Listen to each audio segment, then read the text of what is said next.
Hello hi नमस्ते दोस्तों, we are keen educators and आज का हमारा टॉपिक है पॉलिनेशन। पॉलिनेशन एक बहुत ही अल्ट्रा इम्पॉर्टेंट टॉपिक है फॉर एग्रीकल्चर बिकॉज अगर हमें पॉलिनेशन नहीं मिलेगा फ्लावर्स में देन फर्टिलाइजेशन भी नहीं होगा एंड इफ फर्टिलाइजेशन नहीं होगा तो हमें न्यू जनरेशन का फॉर्मेशन भी देखने को नहीं मिलेगा, जिससे कि न्यू ऑफस्प्रिंग्स नहीं मिलेंगे and there will be too much shortage for food. अब अगर हम बात करते हैं इसकी मीनिंग की, पॉलिनेशन होता क्या है, तो पॉलिनेशन एक ऐसी एक्ट है, एक ऐसा प्रोसेस है जिसके अंदर की ट्रांसफ़र होता है। ट्रांसफ़र एक बहुत ही की वर्ड है इस प्रोसेस का। दैट मीन्स जब पोलन ग्रेन्स का ट्रांसफ़र होता है फ्रॉम एंथर टू स्टिग्मा, हम उसे पॉलिनेशन बोलते हैं। पोलन ग्रेन यहाँ बहुत ही की पॉइंट का काम करता है बिकॉज पोलन ग्रेन्स जिसका ट्रांसफ़र हो रहा है एंड ट्रांसफ़र अ की वर्ड जो कि ये मेनली प्रोसेस का मेन बेस है। That means pollination is an act and transfer of pollen grains from anther to stigma. ये रहा pollination। अब हम बात करते हैं कि स्टिग्मा एंड एंथर क्या होते हैं, कहाँ पोजिशनड होते हैं इन अ फ्लावर। जैसे कि आप यहाँ देख सकते हैं स्ट्रक्चर ऑफ फ्लावर आपको दिख रहा होगा।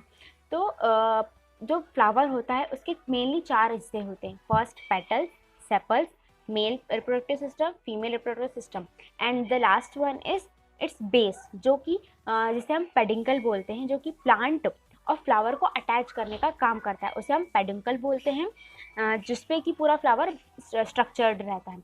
उसके बाद में हम देखेंगे पेटल्स, जो यहाँ पे आपको पिंक कलर के हिस्से में दिख रहे होंगे, पिंक कलर के हिस्से में दिख रहे हैं, जिन्हें कि हम बोलते हैं पेटल्स, फ्लावर पंखुड़ियाँ जिसे हिंदी में कहा जाता है।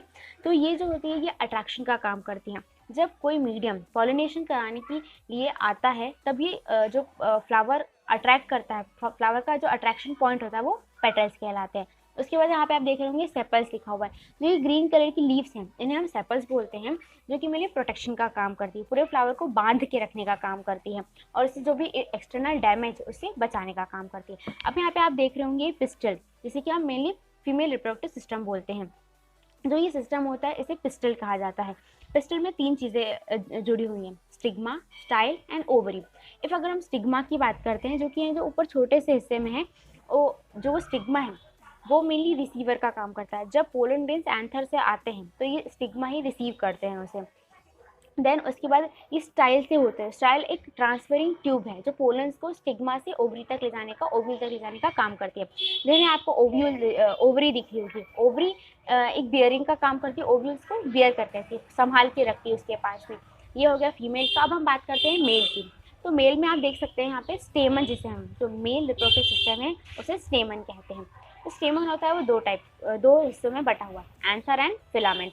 जो एंथर है वो मेनली पोलन ग्रेन्स को कंटेन करता है, पोलन को कंटेन करता है, जिसके अंदर की एंथर कलेक्ट रहता है। जब भी पॉलिनेशन की प्रोसेस होने वाली होती है तब यहाँ से पोलन ग्रेन्स निकलते हैं एंड स्टिग्मा तक आते हैं। दूसरा है फिलामेंट। फिलामेंट एक ट्यूब है जो कि मेनली फ्लावर को एंथर से जोड़े हुए रखी हुई है। ये रहा फ्लावर और स्ट्रक्चर। अब हम बात करते हैं कि पॉलिनेशन किस तरीके से ऑकर होता है किसी भी फ्लावर के अंदर। अगर हम बात करते हैं कि जब भी कोई भी पॉलिनेशन अकर होता है तब आप देख सकते हैं कि यहाँ पर एक फ्लावर आपको दिख रहा है, यहाँ दूसरा फ्लावर है, दूसरे फ्लावर पे आप छोटी सी बटरफ्लाई दिख रही होगी, ये यहाँ पर मीडियम का काम कर रही है। लेकिन जब बिना मीडियम की पॉलिनेशन होता है उसे हम सेल्फ पॉलिनेशन बोलते हैं। फॉर एग्जाम्पल यहाँ पे आपको एंथर दिख रहे हैं, जब ये एंथर, जितने भी एंथर ये अपने ही फ्लावर के स्टिग्मा पे जाके रिसीव हो जाएंगे तब उसे हम बोलते हैं सेल्फ पॉलिनेशन। लेकिन जब with the help of any medium, जैसे यहाँ पे बटरफ्लाई है, तो जब वो किसी एक फ्लावर के पोलन ग्रेन्स को दूसरे फ्लावर के स्टिग्मा तक लेकर जाएंगे तब हम उसे बोलते हैं क्रॉस पॉलिनेशन। तो ये था पूरा पॉलिनेशन। अब हम देखेंगे टाइप्स ऑफ पॉलिनेशन।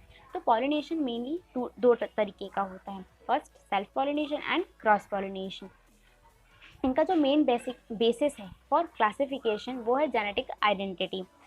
जब हम बात करते हैं नेक्स्ट जनरेशन में आए हुए ऑफस्प्रिंग्स की, तो इफ़ वो अपने पेरेंट जनरेशन से जेनेटिकली आइडेंटिकल होते हैं तो हमें उन्हें मेनली सेल्फ पॉलिनेशन की कैटेगरी में डालते हैं, और अगर डिफरेंट होते हैं तो उन्हें क्रॉस पॉलिनेशन की कैटेगरी में डालते हैं। अब हम बात करेंगे सेल्फ पॉलिनेशन की।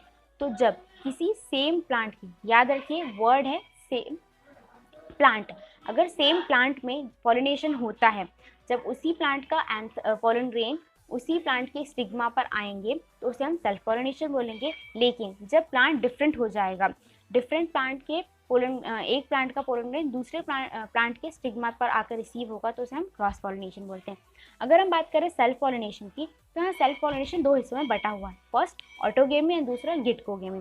तो हम बात करते हैं कि ऑटोगेमी एंड गिटकोगेमी। आप यहाँ देख सकते हैं, आपको यहाँ पे दो फ्लावर्स दिख रहे होंगे। तो जब किसी एक फ्लावर के पोलन ग्रेन्स उसी फ्लावर के स्टिग्मा पे आएंगे तो हम उसे बोलेंगे ऑटोगेमी। याद रखिए वर्ड है सेम फ्लावर।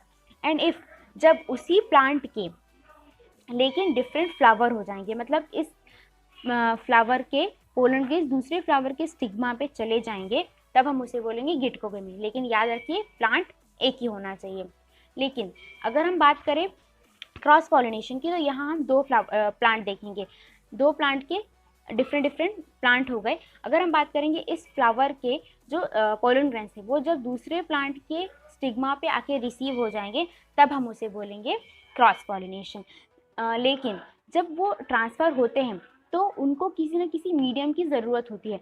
जो ये मीडियम होता है, इस मीडियम के बेसिस पे क्रॉस पॉलिनेशन को दो हिस्सों में बांटा गया है, abiotic agency and biotic agency. तो आप देख सकते हैं यहाँ एबायोटिक एजेंसी में दो वर्ड आए हैं, विंड एंड वाटर, जो कि नॉन लिविंग थिंग्स हैं। जैसे कि फर्स्ट विंड है जिसको नाम लिया anemophily and water is hydrophily. इन्हें बेसिक लैंग्वेज में पॉलिनेटर्स कहा जाता है। अब हम देखेंगे पॉलिनेटर्स क्या होते हैं। उसके पहले बायोटिक एजेंसीज, जो कि मेनली लिविंग थिंग्स के द्वारा पॉलिनेशन होता है, जैसे इंसेक्ट्स के द्वारा। अब हम बात करेंगे पॉलिनेटर्स की।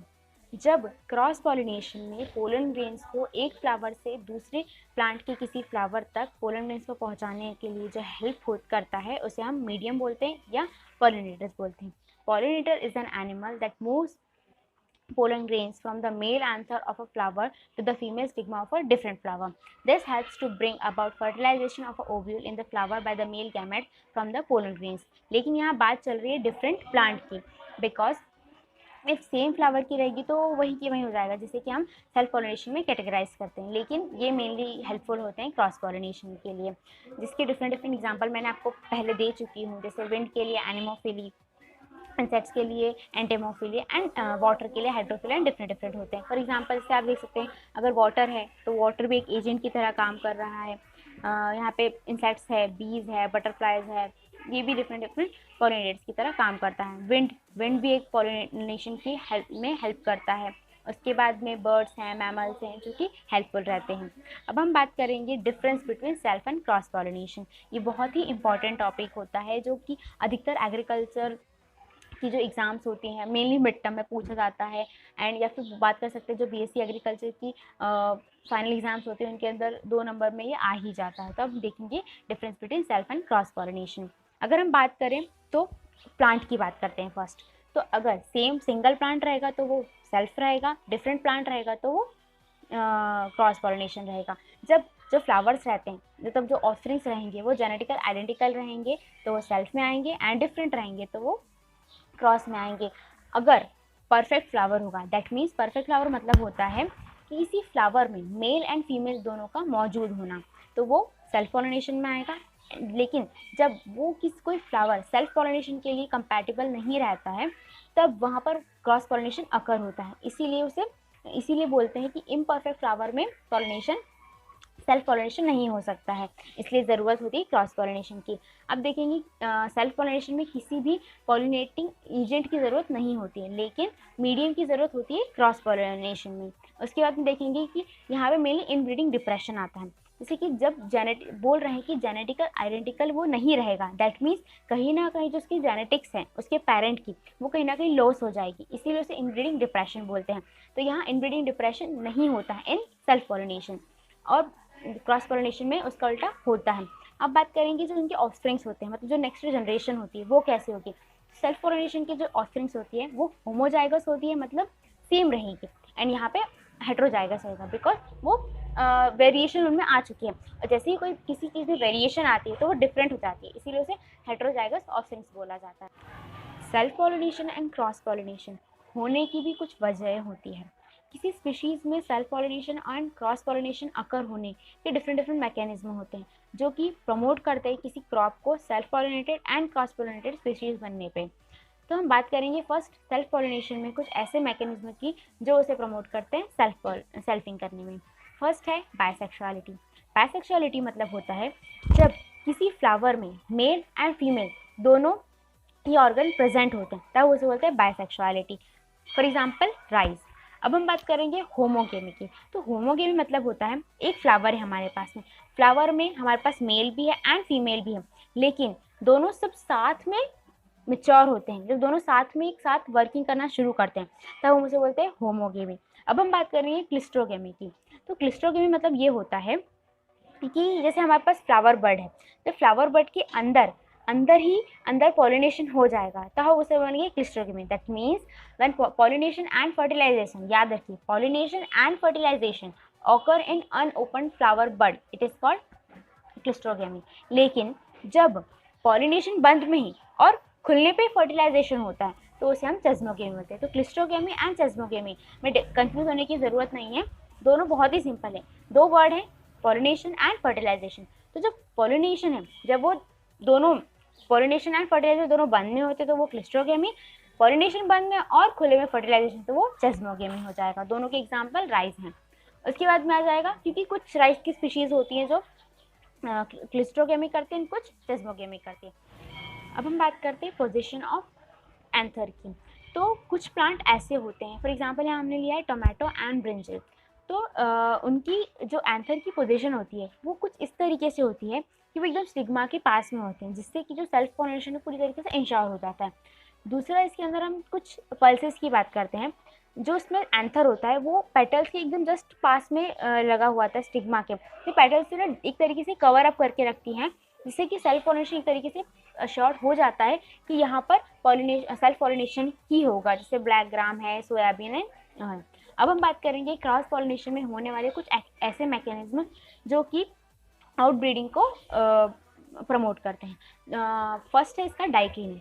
जैसे हमने वहाँ देखा था बायसेक्सुअलिटी, मतलब दोनों गैमेट्स का प्रेजेंट होना, लेकिन डाइक्लिनी में यहाँ पे यूनिसेक्सुअल फ्लावर है। दैट मीन्स कि जो फ्लावर है वो या तो मेल का है या तो फीमेल का है। यहाँ पे भी दो टाइप हैं, फर्स्ट मोनोशिएसी एंड दूसरा डायोशिएसी। मोनोशिएसी की अगर हम बात करते हैं तो जैसे मैं आपको थोड़ा समझाती हूँ। अगर हम बात करते हैं मोनोशिएसी की, तो एक प्लांट है हमारे पास में, इसके पास दो फ्लावर्स हैं, तो एक फ्लावर मेल का एक फ्लावर फीमेल का, तो ये हमारा हो गया मोनोशिएसिस प्लांट। अगर हम बात करते हैं डायोशियस प्लांट की, तो एक फ्लावर है, दो प्लांट डिफरेंट हो जाएंगे, एक में एक फ्लावर, दूसरे में दूसरा फ्लावर, तो ये हो जाए मेल का फ्लावर और ये प्लांट, और ये हो जाएगा हमारा फीमेल का प्लांट। तो ये हमारा कहलाता है डाइक्लिनी। अब हम बात करते हैं डाइकोगैमी की। तो डाइकोगैमी मतलब होता है, जैसे वहाँ हमने देखा था कि जब सेम टाइम मैच्योरेशन हो रही थी तो उसे हमने क्या कहा था, होमोगेमी। लेकिन जब डिफरेंट टाइम मैच्योरेशन हो रहा है तो उसे हम डाइकोगैमी बोलते हैं। दोनों डिफरेंट वर्ड्स हैं एंड डिफरेंट मीनिंग रखते हैं, लेकिन दे हैव रिलेटेड आंसर। अब हम बात करते हैं हेट्रोस्टाइली की। तो हेट्रोस्टाइली मतलब ये होता है कि जो मेल एंड फीमेल का ऑर्गन होता है, जब उनकी लेंथ एक दूसरे से बड़ी और छोटी हो जाती है। फॉर एग्जाम्पल स्टिग्मा हमेशा नीचे होना चाहिए, एंथर ऊपर होना चाहिए, जिससे कि सेल्फिंग इजीली हो जाए। लेकिन अगर ये इसका अपोजिट हो जाए, फॉर एग्जांपल यहाँ एंथर है एंड यहाँ स्टिग्मा हो गया, तो कोई चांस ही नहीं है सेल्फ पोलिनेशन होने का, इसीलिए यहाँ पर क्रॉस पोलिनेशन अकर हो जाता है। लास्ट दो टॉपिक है self incompatibility and male sterility. दोनों बहुत ही सिमिलर वर्ड हैं, बिकॉज यहाँ पर दोनों में ही जो पोलन ग्रेन्स हैं वो किसी न किसी वजह से स्टिग्मा तक पहुँच ही नहीं पाते हैं। फर्स्ट है सेल्फ इनकम्पैटिबिलिटी एंड दूसरा मेल सेरेनिटी। सेल्फ इनकम्पैटिबिलिटी में the inability of fertile pollens to fertilise the same flower is referred to as a self incompatibility.